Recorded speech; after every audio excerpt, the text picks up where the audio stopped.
श्रीराम. मला वाटते अंतरित्वा वसावे, तुझ्या दासबोधासित्वा बोध व्हावे. अपत्या परी पाजवी प्रेम ग्रासा, महाराज या सद्गुरु रामदासा. जय जय रघुवीर समर्थ. आपण श्रीमद दासबोध पाहतो आहोत. समर्थ कृपेची वचने तो हा दासबोध. समर्थ प्रभू रामचंद्रांना समर्थ म्हणत होते, आपण रामदासांना समर्थ म्हणतो. म्हणून समर्थांचे समर्थ असे जे प्रभू रामचंद्र त्यांनी जो बोध केला तो आपण या दासबोधात पाहतो आहोत. समर्थ म्हणतात, ग्रंथानाम दासबोध गुरु शिष्यांचा संवाद येथ बोलिला विशद भक्ती मार्ग. विशद म्हणजे स्पष्टपणाने भक्ती मार्ग सांगितलाय.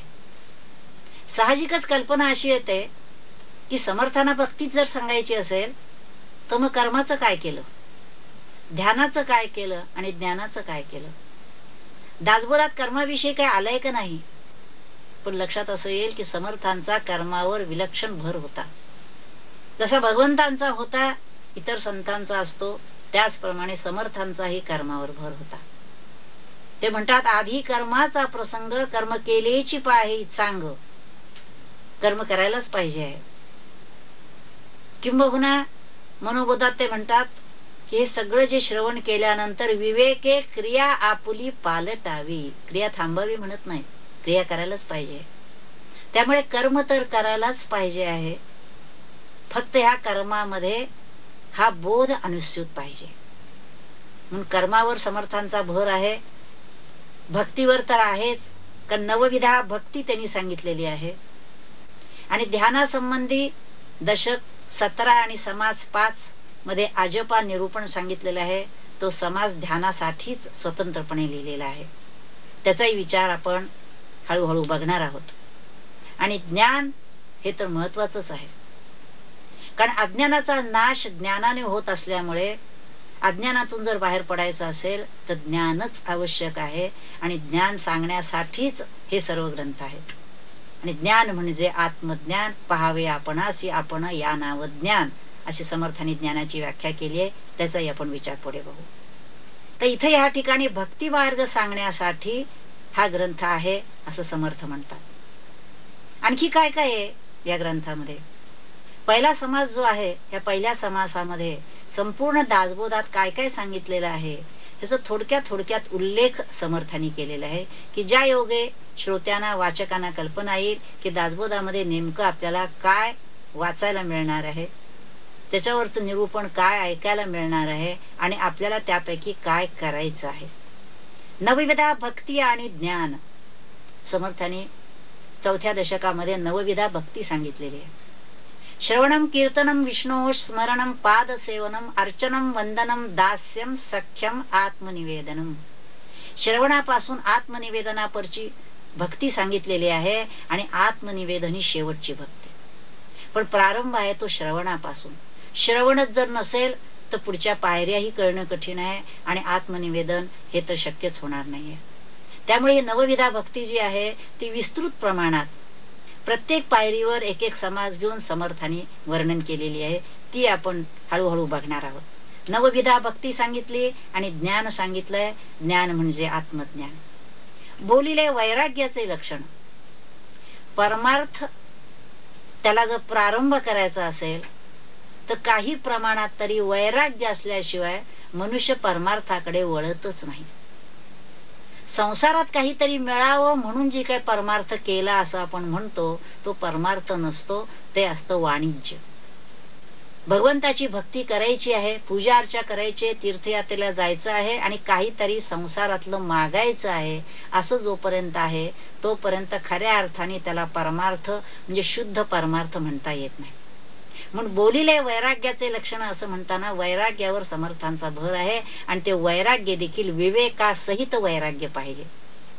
नुसतं हेकांड पिस वैराग्य त्यांना अभिप्रेत नाहीये की रागे रागे निघून गेला भांड भांडू चिमेला, असं नाहीये. तर ज्ञान समजवून निघून गेला तेने जन पावन केला. संसारातल्या गोष्टीतून बाहेर जर पडायचं असेल तर देहाने नाही मनाने बाहेर पडायचंय. क्वचित एखादे समर्थांसारखे असतात की ते संसार सोडून बाहेर जातात, परंतु हिकडल्या प्रपंचाचा त्याग केला असला तरी मोठा राष्ट्र प्रपंच ते उभा राहतात. आणि अशी काही मंडळी समाजात देशात आहेत, म्हणूनच आज समाज तरलेला आहे किंवा देश आज आपल्याला समोर पाहता येतोय, नाही तर केव्हाच तो रसतळाला गेला असता. कारण संतांच्या रूपाने भगवंतच समाजामध्ये देशामध्ये अवतीर्ण होत असतात आणि समाजाचं कल्याण पाहत असतात. म्हणून इथं बोलिलंय वैराग्याचे लक्षण असं म्हणताना वैराग्याची नेमकी कल्पना काय आहे ती समर्थाने पुढे स्पष्ट केलेली आहे. त्यामध्ये महत्वाचं गोष्ट सांगताना ते म्हणतात की वैराग्य ह्याचा अर्थ अंतर्मुख होणं, इंद्रियांना विषयापासून काढणं आणि मनाला इंद्रियांपासून सोडवून आत्मरूपाच्या ठिकाणी ठेवणं, आणि जितकं शक्य आहे तितकं अंतर्मुख होऊन मन बुद्धी स्वरूपामध्ये डूब देऊन बसवणं, ह्याला वैराग्य असं म्हटलेलं आहे. आणि भगवंतानी भगवद्गीतेत तेच सांगितले आहे की मय्येव मन आधस्व मयी बुद्धिम निवेशय निवशिष्यसे मय्येव अत ऊर्ध्वं न संशया. तुला माझ्याकडे जर यायचं असेल तर मन आणि बुद्धी माझ्या ठिकाणी ठेव, परंतु संसारातून थोडी तरी विरक्ती आल्याखेरीज मन बुद्धी भगवंताच्या ठिकाणी ठेवणं हे शक्य होत नाही. जोर मनुष्य आपल्या संसारातल्या सगळ्या विषयामध्ये पूर्ण बुडून राहिलेले आहे आणि संसार हेच जीवनाचं सार आहे. समर्थ सांगतात संसार म्हणजे असार, सगळा असार आहे. असं असताना देखील त्याचं लक्षात न येता, स्वरूप लक्षात न येता मनुष्य जो पूर्ण आकंठ बुडालेला आहे संसारामध्ये, त्याला परमार्थ संभवत नाही. म्हणून इथं वैराग्याचं लक्षण सांगितलेलं आहे. आणि बहुधा अध्यात्म निरोपण निरोपिले, संबंध दासबोधात जास्तीत जास्त जर काही सांगितलं असेल तर अध्यात्माविषयीचा विचार सांगितलाय. ब्रह्म म्हणजे काय, माया म्हणजे काय, ब्रह्मांडाची उभारणी कशी झाली, संहारणी कशी झाली, मायेतून बाहेर कसं पडायचंय, मायेचं स्वरूप काय आहे, बाहेर पडण्यासाठी काय करायला पाहिजे आणि ब्रह्मरूप होण्यासाठी जीवाला काय करायला पाहिजे, या सगळ्या गोष्टी अतिशय स्पष्टपणाने समर्थांनी सांगितल्या आहेत. त्या समजून मात्र घेतल्या पाहिजे. पुढे समर्थ म्हणतात भक्तीचे नियोगे देव निश्चये पावती मानव ऐसा आहे अभिप्राव ये ग्रंथी. भक्तीनेच मनुष्य मानव देवत्वाला प्राप्त होतो. देवत्वाला प्राप्त व्हायचा असेल तर किमान पक्षी तो मानव तरी असावा लागतो. तो जर पशु समान वर्तन करत असेल तर दिसतो माणसासारखा, पण प्रत्यक्षात पशु पुच्छविहीन असं म्हटलेलं आहे. त्याला माणूस म्हणून म्हणायचं, पण मानवतेचे कोणतेच गुण त्याच्यामध्ये नसतात.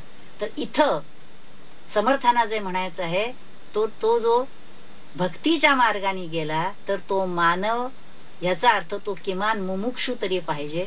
आणि साधक असेल तर जास्त चांगला, साधकामध्ये सुद्धा उत्तम साधक असेल तर तो लवकरात लवकर देवत्वाला प्राप्त होऊ शकतो. आणि त्यासाठी भक्ती मार्गाची आवश्यकता आहे की ज्या भक्तीमध्ये ध्यान, कर्म, ज्ञान सर्व काही अभिप्रेत आहे, असं सर्व एकत्रित देऊन त्या भक्ती मार्गाने जर गेला तर तो जो मानव आहे तो देवत्वाला निश्चितपणे पोचू शकतो, असं आश्वासन नवे खात्री समर्थांनी दिलेले. म्हणून भक्तीचे नियोग आहे, भक्तीच्या मुळेच चकार आहे. प्रत्येक ठिकाणी समर्थांनी चकार वापरलेला आहे. भक्तीचे नियोगे देव निश्चय पावती मानव ऐसा आहे अभिप्राव ये ग्रंथी. ह्या ग्रंथाचा अभिप्राय तो आहे.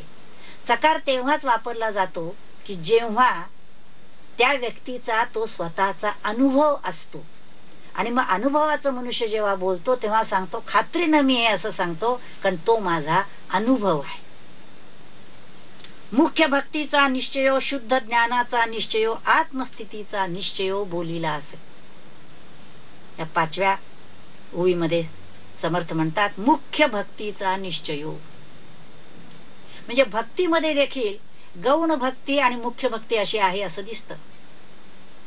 म्हणजे एक गौणी भक्ती आणि एक मुख्य भक्ती. गौणी भक्ती जी आहे ती साधन रूप भक्ती आहे, ती ज्ञानपूर्व भक्ती आहे.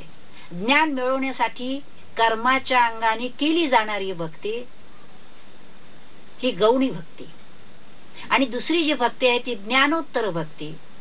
ज्ञान झाल्यानंतर पूर्णता येण्यासाठी जी भक्ती केली जाते ती ज्ञानोत्तर भक्ती आहे. त्याला पराभक्ती असं म्हटलं आहे, ज्यामध्ये जीव हा भगवंताशी एकरूपच होऊन गेलेला असतो आणि मग तो जे काही करत असतो ती सहज कर्माने भगवंताची भक्तीच होत असते. तो बोले ते स्तवन, तो देखे ते दर्शन, अद्वयामज गमन, तो चाले तेची, तो करी ते तुली पूजा, तो कल्पी तो जपू माझा, तो असे ते कपिध्वजा समाधी माझी. त्याचं नुसतं असणं ही देखील माझी समाधी आहे. ह्याचा अर्थ असा, तो जे जे काही करतो ते सर्वच्या सर्व माझ्याकडूनच झालेलं असतं. तो यंत्र असतो आणि मी यंत्री असतो, अशा तऱ्हेनं त्याची सगळी कर्म घडत असतात. आणि म्हणून ही ज्ञानोत्तर भक्ती, पराभक्ती हा आपल्या भक्तीचा शेवट आहे. परंतु त्यापूर्वी जी भक्ती केली जाते ती गौणी भक्ती आहे. ही गौणी भक्ती सामान्य मंडळी करीत असतात, परंतु त्या गौणी भक्तीमध्ये सुद्धा बहुधा सकाम भक्ती असते आणि कामना असते संसाराची. त्यामुळे ही भक्ती देखील करायला पाहिजे आहे, कारण गौणी भक्ती केल्याशिवाय एकदम ज्ञानोत्तर भक्तीपर्यंत मनुष्य जाऊ शकत नाही आहे. परंतु ही गौणी भक्ती करताना काय काय करतात? पूजा अर्चा असते, आळंदी पंढरी, भगवंतांचं नाम घेणं, वंदन भक्ती आहे, भगवंतांना शरणागत जाणं, पूर्ण लोटांगणी जायचं आहे. ह्या सर्व कृती केल्या जातात, पण त्या कृतीच्या पाठीमागचा हेतू काय आहे अत्यंत महत्वाचा आहे.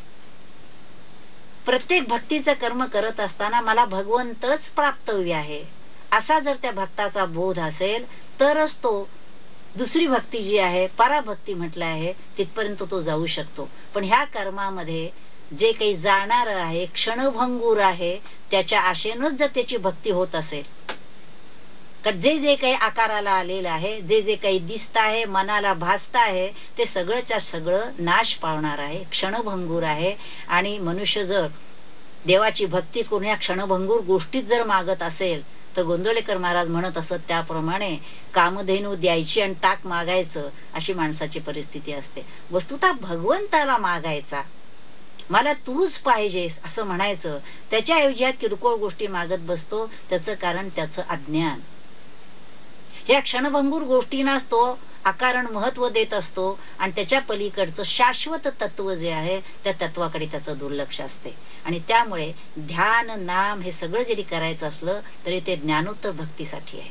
आणि त्याच्यासाठी पाहिजे भगवत कृपा लेशात्वा, महापुरुषाचा संग पाहिजे, भगवंतांची कृपा पाहिजे, तरच ही भक्ती काय आहे, ती कशी करायची ते लक्षात येतं. आणि तसं जर का त्यांचा उपदेश आणि संगती मिळाली, पण ती मिळणं अगम्य आहे आणि अमोघ आहे असं म्हटलंय. कारण आधी संत कळत नाहीत, संत आधी मुळात कमी असतात, असले तरी ते संत आहेत हे सामान्याला कळत नाही. कारण संत होऊन या संतांशी पाहावे तरीच तारावे तुका म्हणे. ते संत आहेत हे कळायला देखील त्या व्यक्तीची काही साधना व्हावी लागते, भगवंताची कृपा व्हावी लागते, त्याच्यासाठी तो जीव तळमळावा लागतो. तशी जर तळमळ असेल तरच त्याला सद्गुरूंची भेट होते, संतांची भेट होते. आणि तशी जर भेट झाली तर मग तो पुढच्या मार्गाला लागतो. आणि अशा तऱ्हेची भक्ती जर तो करायला लागला तर प्रमुख भक्ती जी आहे गौणी भक्तीच्या पडून ज्ञानोत्तर भक्तीपर्यंत तो जातो. आणि ते सर्व कळण्यासाठी मी कोण आहे आणि परमात्मा कोण आहे हे कळावं लागतं, माझं स्वरूप काय आहे ते कळावं लागतं, मी कसा आहे ते कळावं लागतं. आणि त्याचबरोबर त्या साधकाला आपण कोण आहोत, परमात्मा काय आहे आणि त्याच्याशी एकरूप व्हायचं म्हणजे काय, हा सर्व मार्ग नीट आकलन व्हायला लागतो. तसा जर झाला तरच हा ज्ञानोत्तर भक्तीपर्यंत जाऊ शकतो. आणि ज्ञानोत्तर भक्ती ही जी आहे ह्यालाच मुख्य भक्ती असं समर्थांनी म्हटलेलं आहे. म्हणून मुख्य भक्तीचे लक्षण किंवा मुख्य भक्तीचा निश्चय याचा अर्थ ही ज्ञानोत्तर भक्ती, शुद्ध ज्ञानाचा निश्चय. समर्थांना लक्षात आलं की समाजामध्ये चाललेल्या आहे काही काही गोष्टी, पण शुद्ध ज्ञानच कुणाला माहित नाही. भक्ती कशी करावी हे कळत नाही, ज्ञानाची कल्पना देखील चमत्कारिक आहे. त्यामुळे शुद्ध ज्ञान काय आहे हे लोकांना सांगितल्याखेरीज कळणार नाही. म्हणून या ग्रंथामध्ये समर्थांनी स्पष्टपणे सांगितलंय की बाकीची ज्ञान आहेत, अनेक गोष्टी आहे, नाना वनितांची, नाना वृक्षांची, वल्लींची, अनेक गोष्टीचं जे ज्ञान आहे हे ज्ञान गौण असून एकच ज्ञान प्रमुख आहे आणि ते ज्ञान म्हणजे आत्मज्ञान. ज्ञानामधलं आत्मज्ञान हेच प्रमुख असून ते मिळवण्यासाठी साधकाचा प्रयत्न असायला पाहिजे. म्हणून शुद्ध ज्ञानाचा निश्चय करायचा, ह्याचा अर्थ ते ज्ञान समजून घ्यायचं. आणि त्याच्यासाठी कर्म देखील शुद्ध पाहिजे, भक्ती देखील शुद्ध पाहिजे. ते जोपर्यंत नाही आणि अज्ञानाचा गोंधळ जोपर्यंत चाललेला आहे तोपर्यंत ज्ञान होणं शक्य नाही. अनेक देशादेशाची मंडळी भारतामध्ये मोठ्या आशेने येतात की इथं आपल्याला अध्यात्म ज्ञान मिळेल, इथं या संबंधी काही मार्गदर्शन मिळेल. पण प्रत्यक्षात त्यांना असं लक्षात येतं की सामान्य वागणं ज्याला आपण म्हणतो ते वागणं सुद्धा इथल्या लोकांचं धड नाहीये. वैयक्तिक स्वच्छता पाळतील पण सामाजिक जी जाणीव असायला पाहिजे ती आज जाणव नाही. रस्त्यावर जा, बाग बगीच्यात जा, प्रवासाच्या वाहनात जा, जिकडं पाहावं तिकडं अस्वच्छता, ओंगळपणा, वेळेचं भान नाही, असं सगळं जर वर्तन असेल तर परमार्थाचा ह्याचा मेळ आहे का नाही. त्याचं कारणच असं झालेलं आहे की नेमका परमार्थ काय हे कळत नाहीये. आणि त्यामुळे कशी तरी कामं करायची आणि ध्यानाला बसायचं, कुठून तरी काहीतरी करायचं, नामाच्या माळा ओढायच्या, असं जर कोणी करत असेल तर तो परमार्थ होत नाही. आपलं प्रत्येक कर्म अत्यंत शुद्ध पाहिजे आणि शुद्ध कर्म व्हायचं असेल तर देह मन बुद्धी अत्यंत शुद्ध व्हायला पाहिजे. त्यासाठी साधना केली पाहिजे. म्हणून हा जो उपदेश आहे शुद्ध ज्ञानाचा उपदेश म्हणजे ब्रह्मज्ञानाचा उपदेश आहे. हा ब्रह्मज्ञानाचा उपदेश नसेल तर समर्थ थोडस स्पष्टपणाने कडकपणाने म्हणतायत की खोबरं सांडून नरोट्या खाव्यात किंवा उसाचा रस सोडून त्याचं बाकस चगळावं किंवा दाणा काढून टाकून जो कोंडा आहे तो कोंडा शिजवावा, म्हणजे जसं हाताला काही लागत नाही. ताक घुसळलं तर लोणी हाताला येत नाही, तर ताकामध्ये लोणी नाहीच आहे. अशा तऱ्हेची आपली कर्म जर होत असेल तर त्याच्यातून आपल्याला नवनीत म्हणजे आत्मज्ञान जे प्राप्त व्हायला पाहिजे ते प्राप्त होणार नाही. म्हणून निश्चय जो केलेला आहे तो मुख्य ज्ञानाचा करायला पाहिजे. आणि शुद्ध ज्ञान जे आहे तो ब्रह्मज्ञानाचा उपदेश आहे. ते कसं आहे, मुख्य ज्ञान ते अनारिसे देथ प्रकृतीचे पिसे समूळ वाव असं त्यांनी म्हटलंय. ते ज्ञान म्हणजे असं आहे की प्रकृतीचं पिस, ह्याचा अर्थ माया कार्य जे आहे, जी माया आपण पाहतो आहोत आणि जे जे काही आपल्याला दिसत आहे ते सगळं बाजूला काढल्यानंतर जे पाठीमागं उरतं तेच ते ज्ञान आहे. आपण सर्व प्रकृतीच्या गोष्टी बोलत असतो, विश्वातल्या सगळ्या गोष्टी बोलत असतो की जे खरं म्हणजे असत आहे, भूस आहे, त्याच्याविषयी चर्चा चाललेली असते. ते बाजूला काढून शुद्ध कण जर आपल्याला घ्यायचा असेल तर त्यासाठी हा ब्रह्मज्ञानाचा उपदेश करून घेतला पाहिजे. आणि हे जे ज्ञान आहे हे स्वयंप्रकाशित आहे, स्वयंप्रतिष्ठित आहे. म्हणून या शुद्ध ज्ञानाचा निश्चय आपण केला पाहिजे. त्याचबरोबर आत्मस्थितीचा निश्चय बोलीला असेल. आत्मस्थिती करायची म्हणजे काय, त्याचा निश्चय करायचा म्हणजे काय. सामान्यतः प्रत्येक व्यक्ती देहाला मी समजत असते, मनाला मी समजत असते आणि बुद्धीला मी समजत असते. म्हणजे देह मन बुद्धी ही वस्तुतः त्या जीवाची साधनं आहेत. पण ती साधनालाच तो स्वतः मी समजतो. त्यावेळेला सद्गुरु त्याला सांगतात की तू शुद्ध स्वरूप आत्मा आहेस. देह मन बुद्धीच्या पलीकडे जे आहे, देहातीत वस्तू आहे, ते तू परब्रह्म पाहे. तुझं स्वरूप आत्मरूप आहे. तू देह मन बुद्धीला आसक्तीनं चिकटून राहिलेला आहेस, त्याच्या पलीकडे काय आहे ते पहा. म्हणून सद्गुरु सांगतात, ऐक शिष्या येतीचे वर्म स्वये तूची आहे ब्रह्म, ये विषयी संदेह भ्रम धरूची नको. किंवा आणखीन एक सांगतात, आत्मस्थिती निश्चयाची तेची दशा मोक्ष स्त्रीची, अहम आत्मा हे कधीची विसरू नये. वस्तुतः हे जे काही ओव्या आहेत ह्या दासबोधातल्या महत्वाच्या ओव्या आहेत.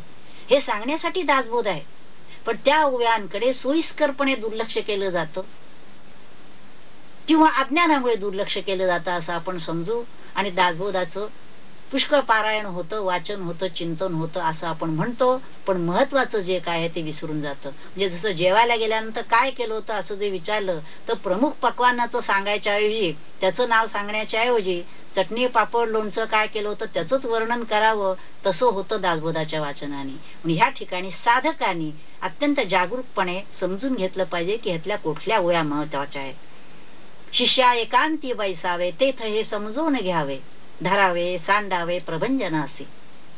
कशा तऱ्हेने ध्यान करायला पाहिजे ते सांगितलं. म्हणून आत्मस्थिती जर बाणायला हवी असेल तर ती विचाराने आणि विवेकानं बांधते, ध्यानाने बांधते. त्यासाठी स्वस्थ बसून ध्यान केलं पाहिजे, आत्मचिंतन केलं पाहिजे. म्हणजे आसार काय आहे आणि सार काय ते लक्षात येतं, अनात्मा काय आणि आत्मा काय हे लक्षात येतं. म्हणून म्हटलेल्या समर्थाने, विवेक पाहेल तो पुरुषो आणि विवेक नाही पाहतो त्याला पशु म्हटलेलं आहे. म्हणजे जो आत्मानात्म विवेकच करत नाही अशा मनुष्याला पशु म्हटलेला आहे. मग अशी जर समर्थांची व्याख्या आपण लक्षात घेतली तर मानव कुणाला म्हणायचं आणि पशु कुणाला म्हणायचं हा फार अवघड प्रश्न आहे. त्याला उदाहरण असं दिलं जातं, राजहंस जसा असतो क्षीर नीर विवेक करतो, पाणी आणि दूध मिसळलेला असेल तर फक्त दूध घेतो आणि पाणी सोडतो, तशा तऱ्हेचा विवेक प्रत्येक क्षणाक्षणाला साधकांनी करायला पाहिजे. म्हणून पृथ्वी नव्हे, आप नव्हे, वर्ण व्यक्त ऐसे नव्हे, अव्यक्त ते जर तत्व जाणून घ्यायचं असेल तर पंचमहाभूताच्या पलीकडचं जे तत्व आहे सच्चिदानंद तत्व ते आपल्याला जाणून घ्यायला पाहिजे. ते आपण समजून घेण्याचा प्रयत्न करूया.